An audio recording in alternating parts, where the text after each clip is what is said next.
नमस्कार।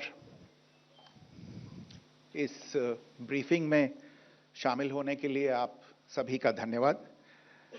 जैसा कि आप सभी जानते हैं, 22 अप्रैल 2025 को लश्कर-ए-तैयबा से संबंधित पाकिस्तानी और पाकिस्तान प्रशिक्षित आतंकवादियों ने भारत में जम्मू और कश्मीर के पहलगाम में भारतीय पर्यटकों पर बर्बरतापूर्ण हमला किया। 25 भारतीयों और एक नेपाली नागरिक को कायरतापूर्ण मौत के घाट उतार दिया गया।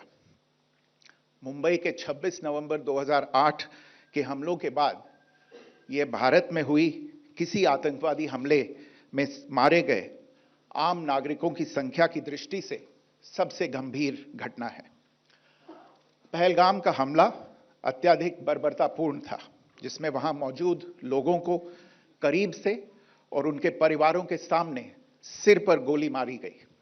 हत्या के इस तरीके से परिवार के सदस्यों को जानबूझकर आघात पहुंचाया गया। साथ ही उन्हें यह नसीहत भी दी गई कि वे वापस जाकर इस संदेश को पहुंचा दें।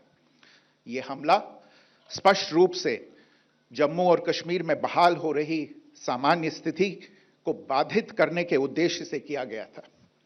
चूंकि पर्यटन फिर से अर्थव्यवस्था का मुख्य आधार बन रहा था, इस हमले का मुख्य उद्देश्य इसे प्रतिकूल रूप से प्रभावित करना था। पिछले वर्ष आप सभी जानते हैं, 2.25 करोड़ से अधिक पर्यटक कश्मीर आए थे। इस हमले का मुख्य उद्देश्य इसलिए संभवतः यह था कि इस संघ राज्य क्षेत्र में विकास और प्रगति को नुकसान पहुंचाकर इसे पिछड़ा बनाए रखा जाए और पाकिस्तान से लगातार होने वाले सीमा पार आतंकवाद के लिए उपजाऊ जमीन बनाने में सहायता की जाए। हमले का यह तरीका जम्मू और कश्मीर और शेष राष्ट्र दोनों में सांप्रदायिक दंगे भड़काने के उद्देश्य से भी प्रेरित था। इसका श्रेय सरकार और भारत के सभी नागरिकों को दिया जाना चाहिए कि इन प्रयासों को विफल कर दिया गया। एक समूह ने खुद को रेजिस्टेंस फ्रंट TRF कहते हुए इस हमले की जिम्मेदारी ली है। यह समूह संयुक्त राष्ट्र द्वारा प्रतिबंधित पाकिस्तानी आतंकवादी समूह लश्कर-ए-तैयबा से जुड़ा हुआ है।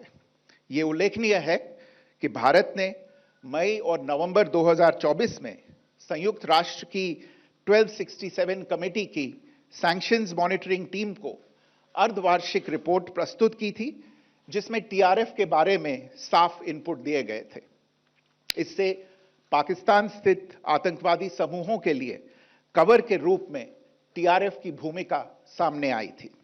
इससे पहले भी दिसंबर 2023 में भारत ने इस टीम को लश्कर-ए-तैयबा और जैश-ए-मोहम्मद के बारे में सूचित किया था, जो TRF जैसे छोटे आतंकवादी समूहों के माध्यम से अपनी गतिविधियों को संचालित कर रहे हैं।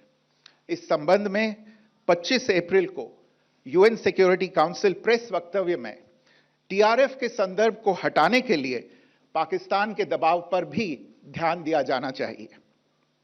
पहलगाम आतंकवादी हमले की जांच से पाकिस्तान के साथ आतंकवादियों के संपर्क उजागर हुए हैं।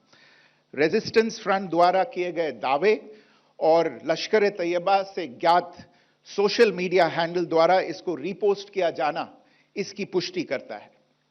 चश्मदीद गवाहों और विभिन्न जांच एजेंसियों को उपलब्ध अन्य सूचनाओं के आधार पर हमलावरों की पहचान भी हुई है।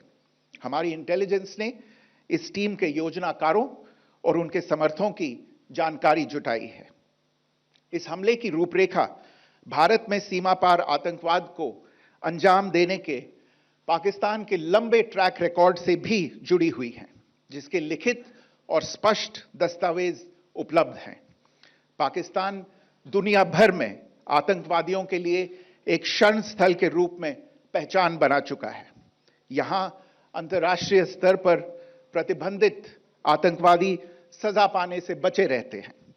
इसके अलावा पाकिस्तान ने इस मुद्दे पर विश्व और फाइनेंशियल एक्शन टास्क फोर्स जैसे अंतर्राष्ट्रीय मंचों को जानबूझकर गुमराह करने के लिए भी जाना जाता है।